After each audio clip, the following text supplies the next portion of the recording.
Hey guys, welcome back to my channel and thanks for tuning in to my virtual dog training playlist. This video consult I did was about a deaf puppy that was being fostered on behalf of a rescue. We covered a lot of things during this segment and I hope everyone enjoys it. This will be especially helpful for anyone who is raising or training a deaf puppy or a deaf dog. Some of the topics we covered are... And hey, if you like this video, give me a thumbs up and take a peek around my channel. If you like what you see, consider subscribing to my channel. Click that bell so you get notified when I upload new content as well. So sit back, relax, and enjoy. First and foremost, why don't you just give me kind of a recap? How long has he been with you? Ooh, a long time, like five or 6 weeks, I think. About a month and a half, yeah. Okay. Okay, and all right, so give me a rundown. What are some of the things and challenges you're dealing with right now? Right, so we have never had a deaf puppy before. For Merritt, we usually do hospice dogs. And so we have an older dog, he is 10, that's a hospice dog that has cancer. So we have him now, and then we had 3 other dogs, but they just recently passed away. So now it's just the older dog who has cancer and Salem, who is the puppy. So we took him on, trying to figure out if we could do a deaf puppy and figure out how to train one, because we've never trained a deaf puppy before. He is super smart. And he's very treat driven. Like if he wants to please you, you can tell he wants to make you happy. He knows the hand signal for sit, and he will do it. If you're standing up and you're over top of him and you do the symbol, he will sit. If you're sitting down, most of the time he won't do it. You have to be like standing over top of him, giving him the sit symbol. Now, when you're sitting down, are you using a food lure?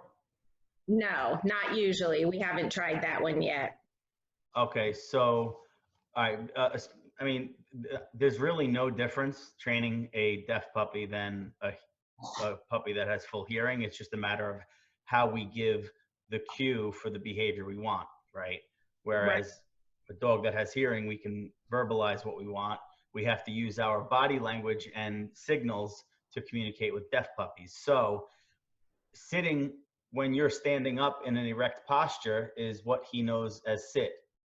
So you're going to have to teach him sit when you're sitting down, because it's a completely different form of communication that you're presenting to him because you're sitting down, right? Okay. So does that make sense? Yes. So using hand signals, do you use a hand signal for sit? Yeah, we do this. We use a closed, and like if we're standing up and I do that symbol, he'll sit down immediately. But if we're sitting on the couch, a lot of times he's in a frenzy at that point because he's wanting something. You know, he's either going after Brick and chewing his hind legs or biting his tail or something like that. Or he'll jump up on the couch and then he's nipping at us for whatever reason, and when he's doing it, he won't stop nipping. He just keeps biting, and we can't get him to stop. Right. So We try to redirect him, and he just keeps coming back. Right. And how old is he? He's roughly 12 weeks. 12 weeks, yeah. Mm-hmm. Okay. And we redirect him, even if we were to put him into a different place of the room, he comes right back and tries to jump and bite us or cases. I was trying to get that on video, but of course, after you said, send videos, I was like, okay, I'm going to get it because he does it all the time. And of course, I was like, oh, now he's not doing it. Right.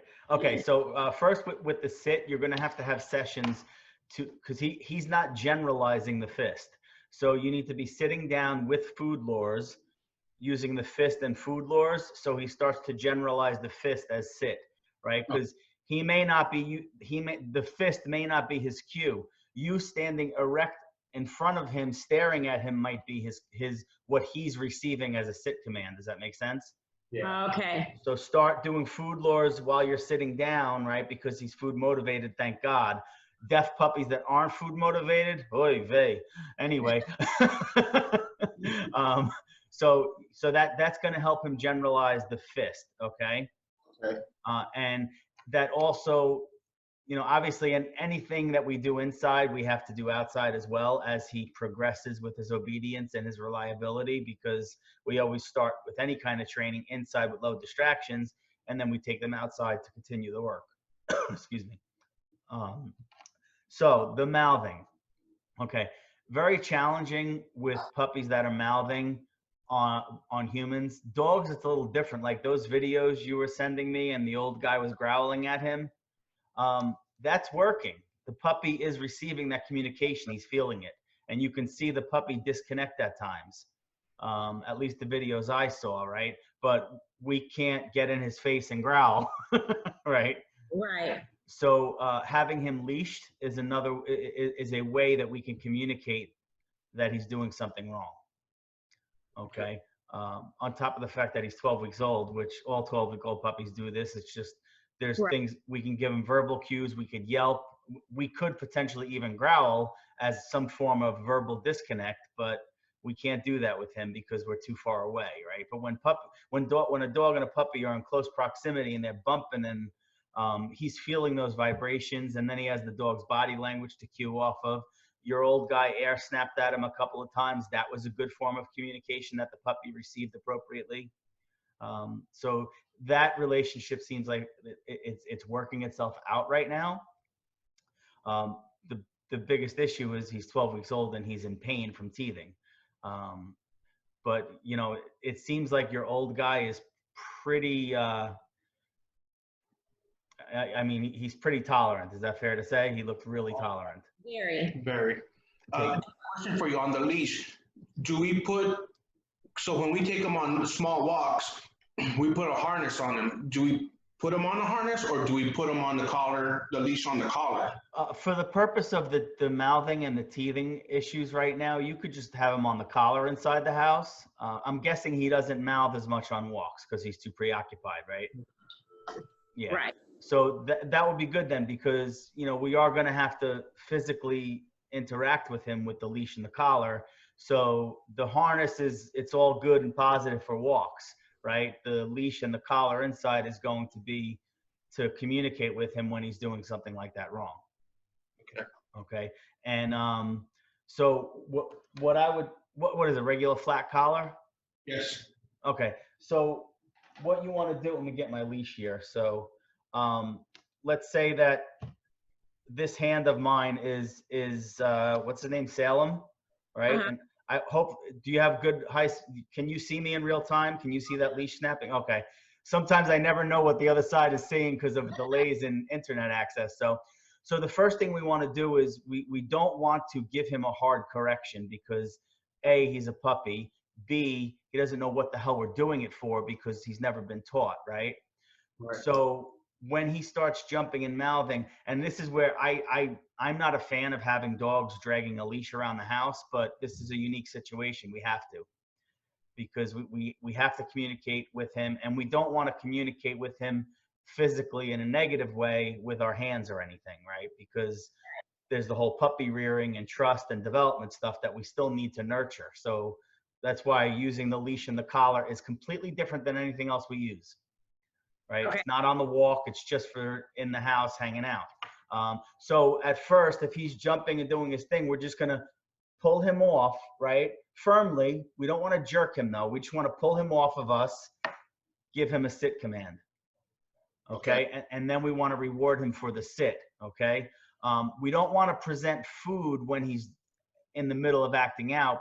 The pulling him off firmly is the bridge from bad behavior, bridge, sit, treat. Does that make sense? Yeah. Okay. So because, you know, we don't want to, not that this happens all the time, but it can happen where if he's jumping on you and you give him a treat to try to redirect him, he might start jumping as a reward. You know what I'm saying? So that's why we need some kind of bridge action from the bad behavior to a more desired behavior, and then the treat. Okay. So the hard part here is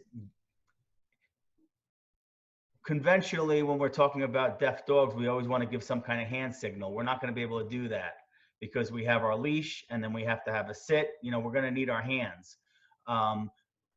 That doesn't mean that he's not going to get the point across that when he jumps, he's got to get off. right? When we pull, right, we do this, the repetition of this several times, say 10 times, he may start to anticipate, oh, let me get off and sit because I get a cookie then, right? That's kind of where we want him to be. Once he starts to anticipate or start to figure out, what you guys will know, you'll be like, all right, we think he's starting to get it now, right? Once that happens, this pull is no longer a pull. Now it's a quick snap and then pull, okay? And fast, not hard. We don't want to give him a hard correction. It just has to be fast, just to be like, whoa, what the hell was that, right? And it has to be associated with his mouthing. Out of it a little bit. Right. Because the timing of this has to be associated with the mouthing, because he's deaf. We can't give him a verbal cue. We can't differentiate right now with off and drop it or leave it, right? Because it's all one motion to him. And, you know, I don't know about you, but I'm not fast enough to do that for a puppy that jumps in mouths, because it happens so fast, right? So we'll just focus on, technically we're focusing on the jumping. That's really what's going to wind up happening, because it's going to be the jump in the mouth, right? And then ultimately he's going to start jumping. We'll anticipate the nip.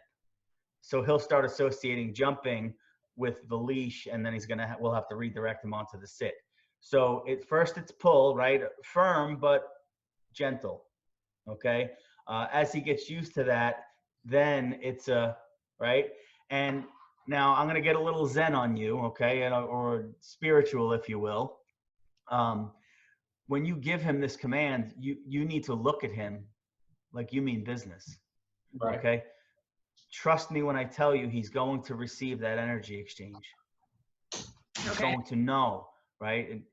It can't be funny. And sometimes puppies are friggin' hysterical, right? There's just no way. There's no way around. But, you know, and we have to approach this like, and not that he is, but we have to approach this as if he's a 125-pound dog that's going to maul someone. Right. We need him to, this is not acceptable.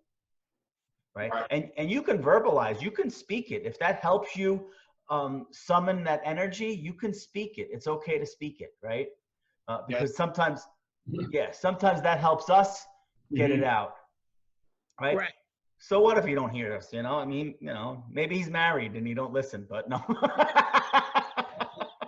There you go. But don't put a leash on me. No, we'll put a prong collar on you. No. That's what my wife says. She says she's going to put a prong collar on me when I'm a pain in the ass.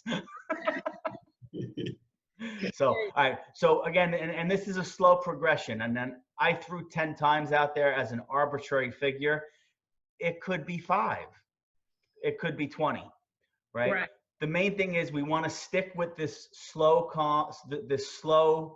but firm pull, right?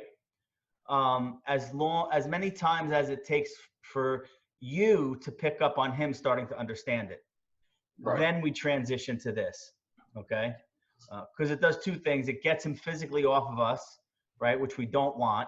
Then we redirect him into a sit, a desired behavior, and then he gets the reward. So it's got to happen in that sequence. Okay. So this poses another issue, which, you know, again, it's probably more me than anything else. I hate having a dog have a leash dragging around the house, but, you know, again, in this case, it's necessary. What you could do is, where are you guys located? High Point. Is that North Carolina? Yeah. Okay. I know. So you have like a big box pet store by you or something, or? So a big box store, maybe even some independents might have it. Sometimes they sell 12-inch leashes. Yeah. Or 18-inch leashes. That's more appropriate to have on him than a full 6-foot leash, because, you know, then you're tripping over it, he's getting tangled, and it's a real pain in the ass. So if you can get like a 12 to 24-inch leash, or even, honestly, you could even just get clothesline and put a little clasp on it, make your own, because then it's really light. So clotheslines is actually my preference. So, or any kind of string, something light that's easy to grab. That's another good idea, but no more than 24 inches. So it's not it's not in your way. It's not in his way. It's not in the way of playing with the other dog. Okay. So that's that. So You guys feel comfortable with that? And then this is an initial approach. It will probably work, but if it doesn't, we may need to have another conversation. But usually, especially because of his age, he really, it's not like this is a behavior he's exhibited for 3 or 4 years, right? Right. You know, and he's just doing this because A, he's a puppy, and B, he's teething and he's in pain. So that's why they're very mouthy. So That's why I asked about the harness, because we did put the leash on him, but we were doing it with the harness. So when we would pull him off, I mean, we would just pull him off and not try to I wouldn't say not try to redirect him, but we would pull him off and then he'd come right back. So we didn't, now with the follow through and saying, okay, here you go, sit, treat, and then the yank, I think that's kind of the piece that we were missing, but because we didn't know, you know, when we had puppies in the past, it was easier because we would tell them no, and they would be able to hear us and listen to us versus trying to get his attention and trying to stand up and be in front of him and try to get just, you know, even waving my hands just so that he can look at me. And a lot of times that doesn't work. So it's kind of frustrating for us to say, okay, I'm pulling you off. Look at me. And, you know, he can't hear it and he's not paying attention. So, because he can't hear us. yeah, and that's the challenge without having a verbal cue to, you know, because a lot of times our verbal cue is a bridge to something else, right? But we don't have that now. So when he's out on the harness walking, he still jumps and mounts? No, not as much because Or you're saying you put the harness on in the house? Yeah, when we do it in the house. Oh, okay, gotcha. Okay. All right. So, all right, now we're going to separate those. So he'll have 2 different. Okay. Yeah. You know, the harness. And now, if you're out on a walk on the harness, right? You don't have to worry about the slow, steady pull. You could give him a snap on the harness because that'll get him to be like, whoa, what was that, right? Because we're not going to hurt him on a harness, right? And I mean, we're not going to hurt him on the collar either. We just, because of his age, I don't want to start with any kind of snap correction because, frankly, this alone may work. We may not need to increase our communication for that off and that mouthing, right? But outside on the walk, I mean, if he's on a harness, usually when they feel that little pop in there, is it a armpit type harness or does it go around the chest? It's around the armpit. Okay, good. Because when they feel that pop, they're like, what the? Right? And you know, that's all. And the thing with that is when you're utilizing, if you're using the harness, for instance, for that little pop, and even in the house, timing is very important. Timing is one of the most important things with training, even more so with a deaf puppy when we're trying to be creative with forms of communication when they're doing something we don't want them to do. The timing has to be like, if he jumps on you and then he gets off and then you correct him, that's bad timing. That's going to cause confusion. Okay. So what's going to happen is he's going to jump on you and he's going to be persistent because that's what puppies are, right? So initially, you're probably not going to have an issue. But what's going to happen is, again, if he's that smart, as you go to reach for the leash, he's going to start jumping off before you get the leash, right? Now, that's not ideal. He's avoiding it. But you know what? Now what's going to happen is this might be our hand signal to get the hell off, right? Because we're going to reach for the leash. That might be as reliable as sit when we're standing up over him, right? When we reach for that leash, he's like, okay, never mind. Right? And that's good too, because then we don't have to rely on that form of physical communication. Right. Okay. And he looks like he's pretty sturdy too, because your big guy, you know, he's got a lot of weight on him. He just moves him around and the puppy just keeps coming back. Right. One other thing that I worry about, well, there's a couple other things, but one of them is he hates the crate, which most puppies don't like a crate, but he screams and he's super loud in the crate, and that's probably because he's deaf and he can't hear himself, but he will scream for very extended periods of time. Like we'll come back and he's hoarse because he's been screaming for so long. So are there ways that we can teach him to embrace the crate, love the crate, want to be in the crate? I mean, because, you know, I feel so bad when I get home and I can just tell he's just been crying and crying and crying. Okay, so we're certainly going to touch on this for sure. I also have a really extensive crate training video that I could send you guys, which would be helpful. But for now, let's address this first and foremost. When are you crating him? He's crated when we go to work. So he's in the crate whenever everybody is gone. In the crate, and then just recently he started sleeping in the crate at night, and he sleeps in it fine once he settles. And once you turn off all the lights, it's like, oh, it's dark in here, okay, I'll go to sleep. But getting him in the crate, he is snarling, snapping, biting, running, and so we're chasing him to get him into the crate just to go to sleep at night. Okay, so the video will certainly help you, but we're going to touch on this stuff right now because number one, and this is not unique to you guys, where most people go wrong with crate training is they only utilize the crate when they're leaving. So you are underutilizing the crate during when you're home. He needs to be in the crate for periods of time. Okay. Okay. And because the reason why and it's not him, usually puppies are okay at night. Yeah, because it's nighttime, they're tired, they know it's bedtime, but you're also home and he knows that you're home, right? Right. Now, fortunately, you have the other dog with you. Does he see the other dog during the day? Yes, because they're in crates right next to each other. Okay, gotcha. Okay, so I mean that's helpful for during the day, but we need to start creating, like you said, he doesn't really have a good association with the crate. So does he like chewing on any Kong toys or cow ears or anything like that? He will. He'll chew on both. Okay, so what we need to start doing is to start giving him chew sessions in the crate when we're home. Okay. Right? This way it might be easier to lure him in as opposed to fighting him, right? Because I mean, if we're futzing around with him trying to get him in the crate, there is absolutely nothing positive about that. Right. No matter how much we're like, come on, buddy, you little mother, right? we can fake it all we want, but we're frustrated, right? Every time he goes in the crate, especially when you're home, always a food lure, ideally something that he could start chomping on, okay? What you may need to do, because it's been several weeks now that he goes in the crate when you leave, and that's his association with the crate, okay? So what you may need to do initially is, and I don't know, you work Monday through Friday type stuff and you're off on the weekends?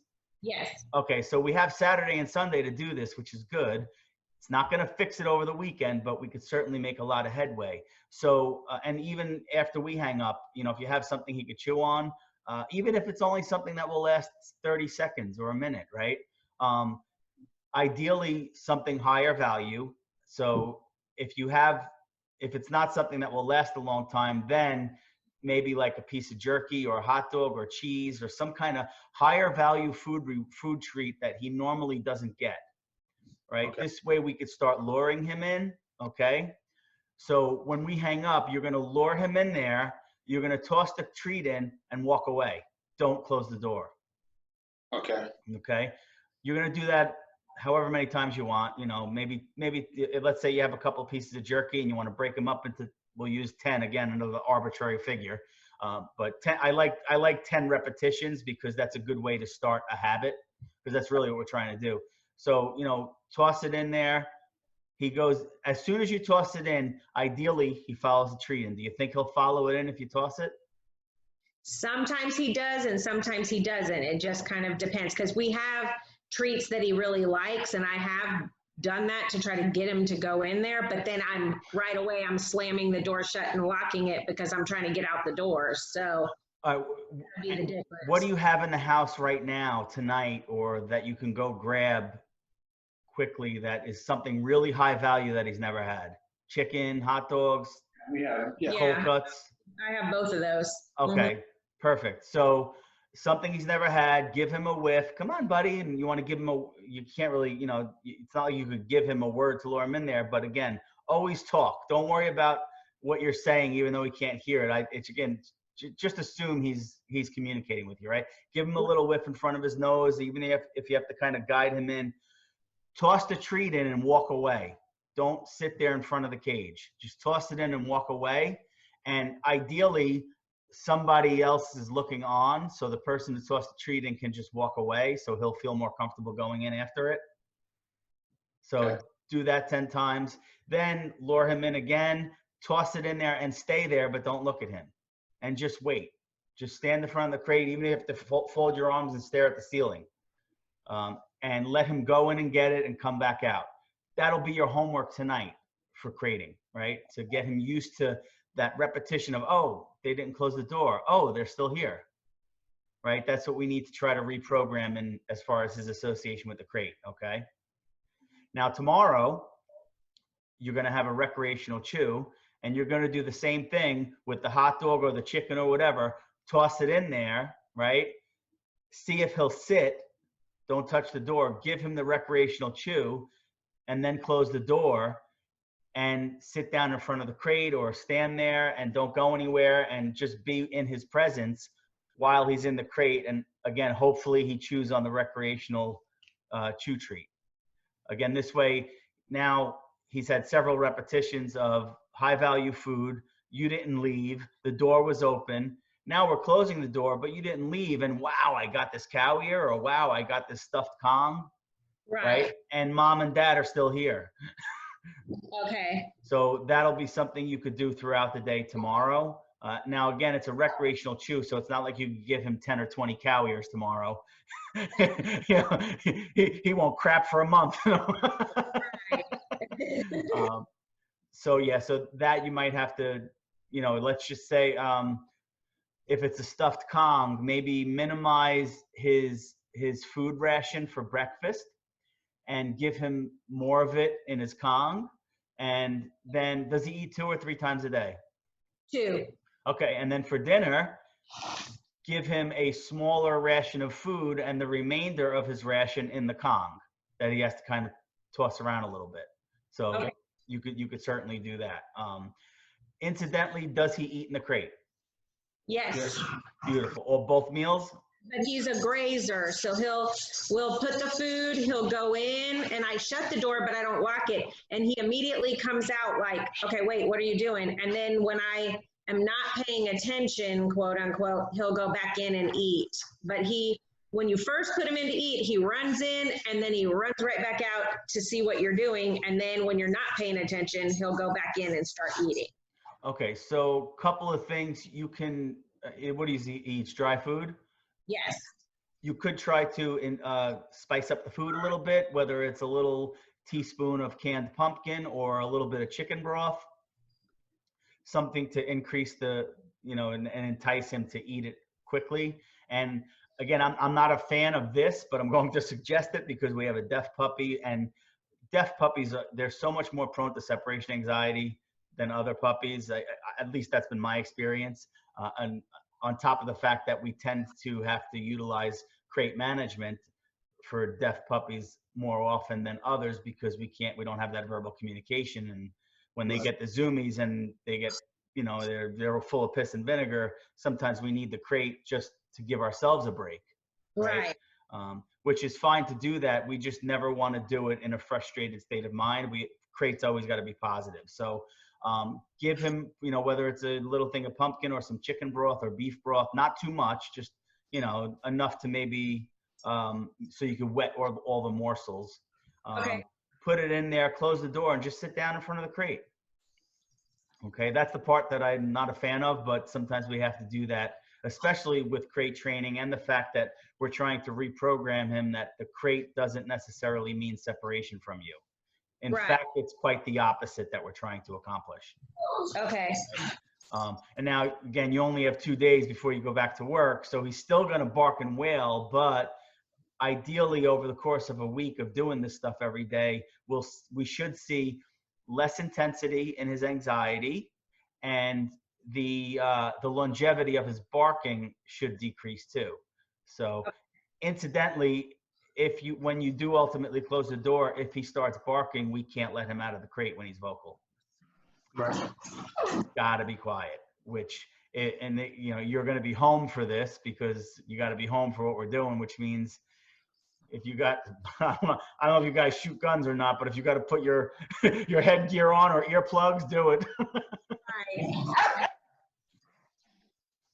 So, and again, these are just kind of starting out type of things to see where this takes us. And if we need to do something else, we can, but for now, let's just pretend we're introducing the crate for the first time. That's really what we're doing here. Okay. What was the other thing, babe? The other one is you feel bad. I'm taking notes. You feel bad because he's barking, right? Yeah, well, I feel bad because he barks just because I get home and he seems like he's hoarse. And I'm like, oh my gosh, this poor baby's probably been barking the whole time I've been gone. Okay, so when you come home, he's still barking? Yeah, he's usually asleep. Yeah, well, it depends. Sometimes he's barking, but for the most part, he's asleep, and then he doesn't know we've come in the house because he can't hear it. Okay, so most of the time when you let him out of the crate, he's either just waking up or he's pretty chill. Right. Okay, good. All right, so is there any way, do you guys have like a video camera or something you could set up on Monday when you leave for work? Yeah, you know what, Dominic has one. Oh yeah, my Something son. that could run 8 hours. Not that I mean, obviously you can sit there and you don't have to sit there and watch 8 hours, but if you skim ahead every 15, 20 minutes, see if you can capture moments where he does ultimately settle down. Right? Okay. That'll tell, it's possible he's barking all day. That's not out of the realm of possibility. It's also possible that he's barking for 15, 20-minute clips and he takes a nap, wakes up and barks again, right? There is that possibility. Right. You don't leave any water in the crate when you're gone, do you? No. Okay, good, perfect. So yeah, capturing, a day's worth of video might give us more information. Okay. Right, to see how bad this really is. Okay.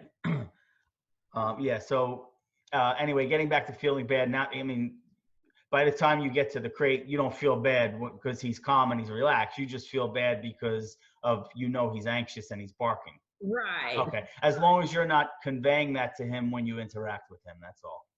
Yeah, no, we try really hard not to because I don't want him to get the wrong signals. Right. Yeah. We realize, we're like, okay, he's 12 weeks old, he's a puppy. It's challenging because he can't hear anything we're saying. So for us to try to figure out the best way to right him, and then when he's constantly coming at you and biting, nipping, biting. My friend came the other day and he kept jumping on her and I kept pulling him off and he kept jumping on her and poor thing, she left with her legs all scratched up and bloody. Pulling him off by the collar? I was just like, yeah, pretty much. Or just okay. Grabbing him, around like his stomach and pulling him off. And okay, so now jumping on somebody else, same as jumping on us, we have that attachment to help us communicate. Right. Okay. Okay, so other types of corrections, when I'm just thinking of puppies in general, they might bite on furniture or the corner of a carpet. Mm-hmm. Or if you feel that what's the old dog's name? Brick. If you feel Brick is becoming less tolerant, but still extremely tolerant where the puppy is irritating him, we could intervene, or like I said, either that or he's chewing on something. Do you have carpet or hardwood floors? Hardwood. Beautiful. A good stomp on the floor could be a good disconnect if he's from a distance from you. Okay. Because remember that whether it's the leash attachment or stomping on the floor, some people use a squirt bottle. We need something to disconnect him for a split second so we could redirect him onto something else. Okay. So sometimes a stomp on the floor could help. And usually when they're mouthing and teething, it could be chewing on the corner of a carpet runner or a chair or something like that. He does chew on like our kitchen table chairs. His new thing is he's got very long legs now, so now he can reach the top of the counters.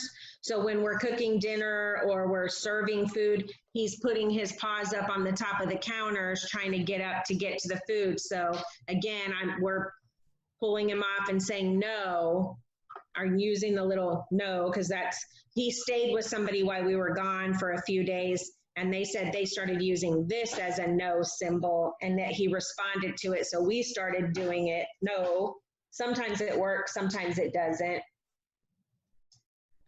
Okay, yeah. Food on the counter, that is such a huge challenge for any dog because the aroma itself is rewarding, right? And he's just like, whoa, what the hell is that? let me take a peek, right? Again, we have to convey to him that this is not acceptable, right? And this is where, in those moments, if we're preparing dinner or eating dinner, at 12 weeks of age, he should be in the crate. Okay. He shouldn't be loose. When we're cooking or eating? Right. Because are you supervising him when you're cooking or eating? No, you're cooking or you're eating, right? And all puppies should be supervised. If they can't be supervised, they should be in the crate, which will lend itself to you utilizing the crate more because it's currently being underutilized, right? And it's common. People feel bad. The dog's in the crate 8-9 hours a day, and then they're doing little crate sessions when they are home, and they tend to feel bad. But you're better off having him in the crate and safe and getting used to the crate because you're home, right? So we dissociate him from separation anxiety. And we're also, because we can't supervise him. If we could supervise him, that's one thing, because if we can't supervise him and he's getting into, let's call it trouble, right? What we perceive as trouble, and we're not supervising him, those behaviors will perpetuate. So right.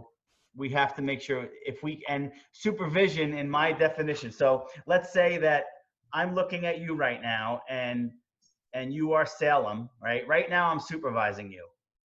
Right. Now you're not supervised. Okay.